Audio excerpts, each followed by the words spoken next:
Man, I am picking all the perfect music for a lot of these things today. Fact or fiction about Dawn of the Dead, the remake. I'm going to give a statement, and the guys are going to have to guess whether or not that statement is a fact or if it's fiction. Dawn of the Dead, the remake was released on March 19th, 2004 and made $102.4 million at the box office on a $26 million budget. Statement number one, the director of the original Dawn of the Dead hated the 2004 remake and disowned it. Lan, fact or fiction? Fiction. Frank? I'll just go opposite just for fun. I'll say fact because I honestly don't know. Lan gets the point. George A. Romero, director of the 1978 original, was actually supportive of the remake. While he preferred his slower, more satirical version, he acknowledged that the remake had its strengths, particularly its faster pace and modern style. He didn't love the fast zombies, though. He believed slow, creeping dread was scarier, but he respected the remake was its own thing. If you've never seen this, my thought exactly. This is a great movie, by the way. A really good remake. Never saw it. It's worth it. Check it out. Next up. The baby zombie scene in the remake was almost cut because it was considered too disturbing. Frank, fact or fiction? I'll go fact because it was disturbing. Lan, fact or Shoot fiction? that baby! I'll go with fact on that too. That's pretty creepy. Oh, here you go. Ah! Yeah, that's a fact. The scene where a zombified baby is born was almost removed from the film.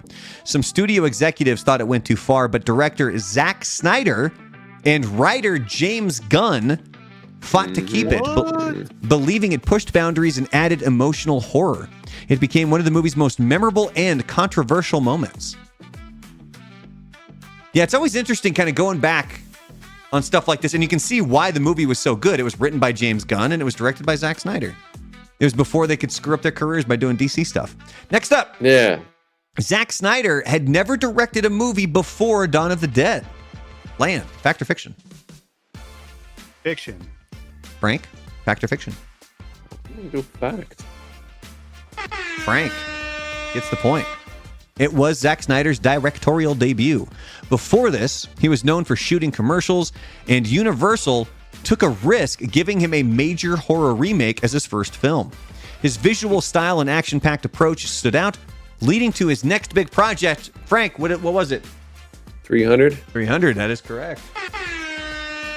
Which then launched his career as a major action director until he went and fucked up the DC universe.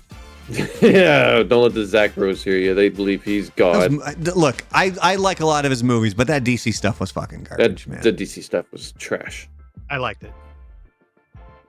It was... God, you just have the worst taste in movies, Lan. I do. I have the worst taste. Oh my god. oh my God. Ew. Next up, the mall in the remake is the same one from the original 1978 movie. Lan, fact or fiction? Fiction. Frank, fact or fiction? I'd go fiction. Yeah. Fiction. The mall in the 2004 remake was not the same as the original Monroeville mall from Romero's film. The remake was filmed in Canada at the defunct Thornhill Square Mall in Toronto, which was scheduled for demolition. However, the Monroeville Mall from the original is still standing and has become a tourist attraction for horror fans. All right, final one. Here we go. Stupid mall.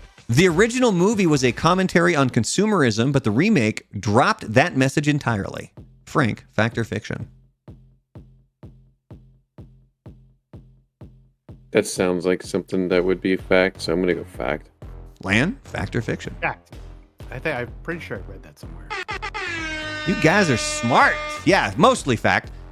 Romero's original was heavy on social satire, with the zombies symbolizing mindless consumerism wandering the mall out of habit from their past lives. The 2004 remake leaned more into the action and survival horror with less overt social commentary, though some fans argue that the mall setting still carried a subtle consumerism theme.